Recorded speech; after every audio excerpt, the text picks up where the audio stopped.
Storm de Buell était un youtubeur belge de 22 ans connu pour partager ses aventures à travers l'Europe du Nord. Il ne parlait jamais dans ses vidéos et utilisait plutôt les sons naturels de l'environnement afin de donner à ses spectateurs l'impression d'être réellement à ses côtés. Bien qu'il ait commencé à publier des vidéos en août 2024, il pratiquait en réalité le camping en solitaire depuis l'âge de 19 ans.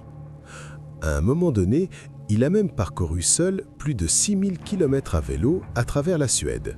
Il possédait donc une solide expérience de la survie en pleine nature.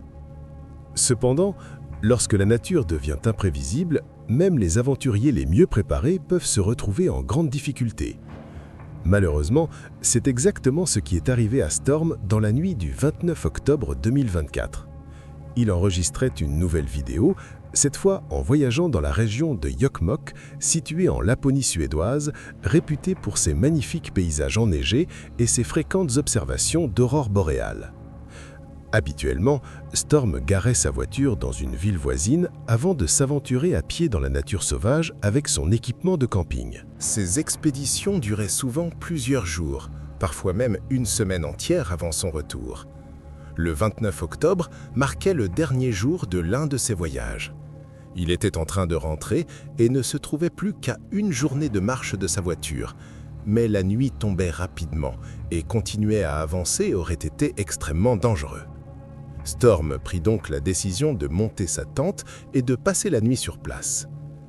Un vent glacial balayait déjà la région, ce qui l'amena à entasser de la neige autour de sa tente afin de créer une barrière de fortune avant de s'endormir. Malheureusement, rien ne pouvait le préparer aux conditions météorologiques extrêmes qu'il allait affronter. En effet, seulement quelques heures après avoir installé sa tente, la région de Jokkmokk fut frappée par un violent blizzard avec des vents atteignant jusqu'à 120 km/h. La neige commença rapidement à s'accumuler tout autour de la tente. Mais pire encore, la température ne se contenta pas de descendre sous le point de congélation pour atteindre environ -6 degrés. Avec la force du vent, le ressenti chuta jusqu'à -18 degrés. Il a peut-être alors pris conscience de la gravité de sa situation et tenté de contacter ses proches. En effet, aux alentours de minuit, l'un de ses amis reçut une vidéo le montrant alors que sa tente était en train d'être déchirée par des rafales terrifiantes, tandis qu'il déclarait « Cette nuit, ça va empirer. Mon Dieu !» Il appela également sa grand-mère juste après, afin de la rassurer sur son état, en lui disant « Il neige beaucoup ici, mais ne t'inquiète pas, je vais survivre, tu sais. » Puis, à 2h36 du matin, les autorités suédoises reçurent un appel de détresse de la part de Storm. Il signala plusieurs blessures, dont le nez cassé, et demanda une aide immédiate. Malheureusement, la violence du vent rendait toute intervention par hélicoptère impossible, et la neige empêchait également les secours d'atteindre la zone par voie terrestre.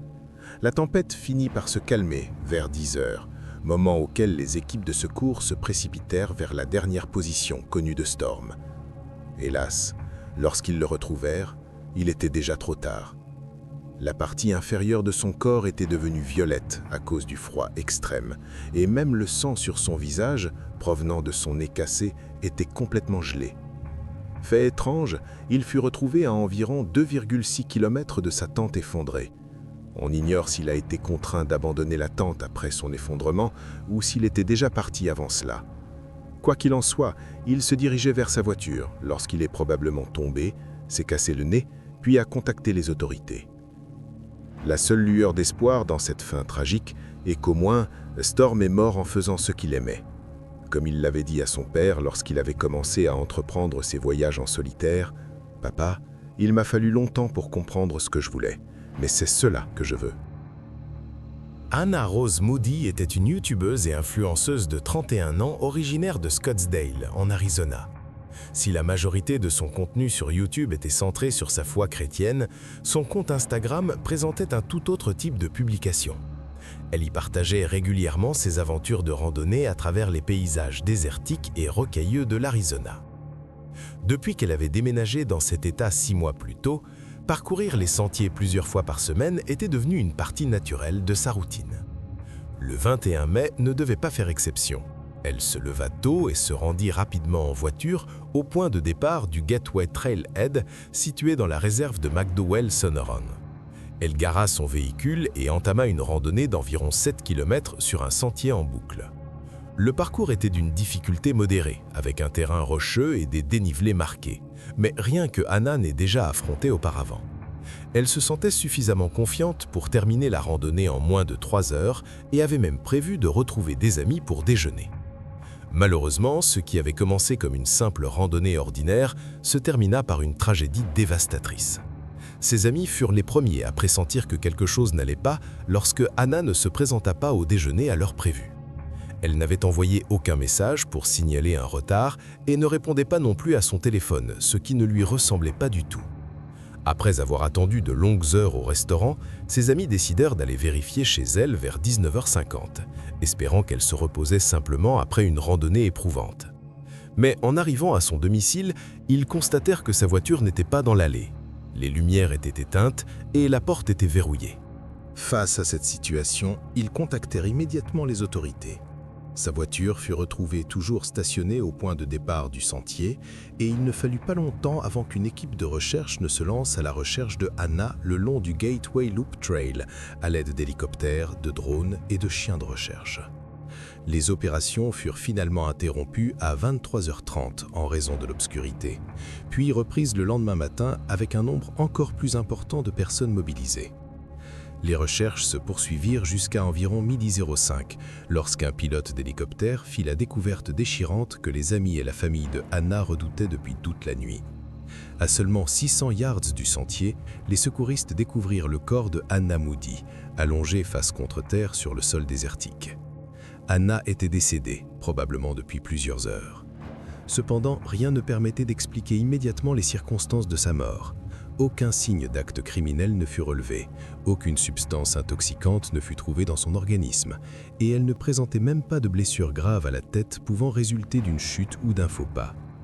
Dès lors, la seule explication que les enquêteurs purent avancer fut que Anna avait perdu la vie à cause de la chaleur extrême. En effet, la température dans la région du Gateway Trail avait dépassé les 39 degrés Celsius la veille, le jour où Anna randonnait. Elle aurait vraisemblablement été victime d'un coup de chaleur, se serait égarée hors du sentier balisé dans un état de confusion avant de s'effondrer puis de succomber, laissant derrière elle ses vidéos YouTube et Instagram comme un ultime adieu involontaire à ses proches.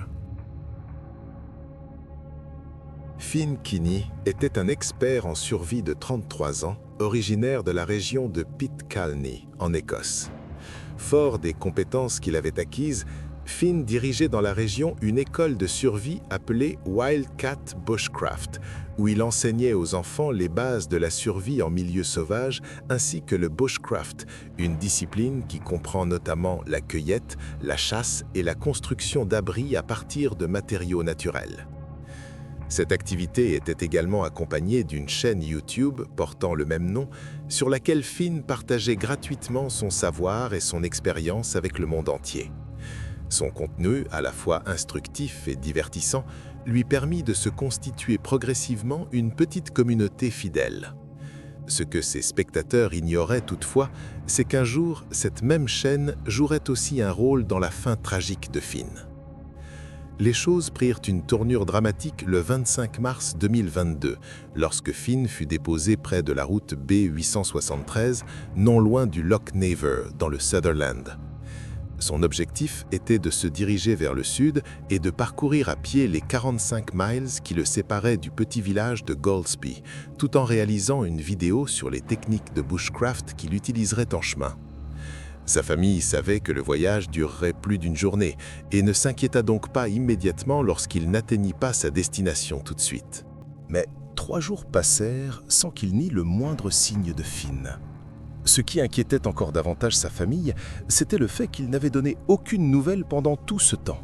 Tous les appels de ses proches aboutissant directement sur sa messagerie vocale. Ainsi, le 3e jour, le père de Finn contacta la police et signala sa disparition, tout en gardant l'espoir que son fils se soit simplement égaré, qu'il ait cassé son téléphone ou qu'il ait pris plus de temps que prévu pour sa randonnée. Malheureusement, la réalité était bien plus sombre.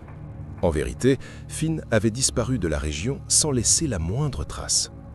Et malgré des mois de recherche menés par la police dans les environs du Loch Naver, aucun indice ne permit de déterminer ce qui lui était arrivé. Finn fut même présenté dans une émission britannique consacrée aux disparitions non élucidées, intitulée Vanished, mais cela ne donna aucun résultat. Cependant, même après une année de recherches infructueuses, son père, Mark, ne renonça pas et continua à chercher son fils de son côté. Après 19 mois à suivre inlassablement la même routine, il finit par découvrir le premier véritable indice, le sac à dos de Finn, partiellement dissimulé dans des buissons le long de la rive du Loch Naver. Bien que Mark n'ait jamais révélé précisément ce qu'il contenait, cette découverte donna à lui et au reste de la famille de Finn des raisons de croire que Finn avait tenté de prendre raccourci en traversant le loch et s'était noyé accidentellement. Après avoir encore recherché son corps pendant plusieurs mois, la famille prit la difficile décision de mettre fin aux recherches et d'accepter le fait que Finn avait bel et bien disparu. Cela dit, beaucoup d'internautes ont du mal à croire que Finn ait réellement tenté de traverser le Loch Naver à la nage et qu'il ait perdu le contrôle au cours de l'opération. Nombreux sont ceux qui se sont demandé pourquoi un professionnel de la survie aurait commis une erreur aussi élémentaire, d'autant plus qu'il lui restait encore plusieurs kilomètres à parcourir, même s'il avait réussi à traverser le loch. Ces doutes ont donné naissance à de nombreuses théories alternatives visant à expliquer sa mystérieuse disparition.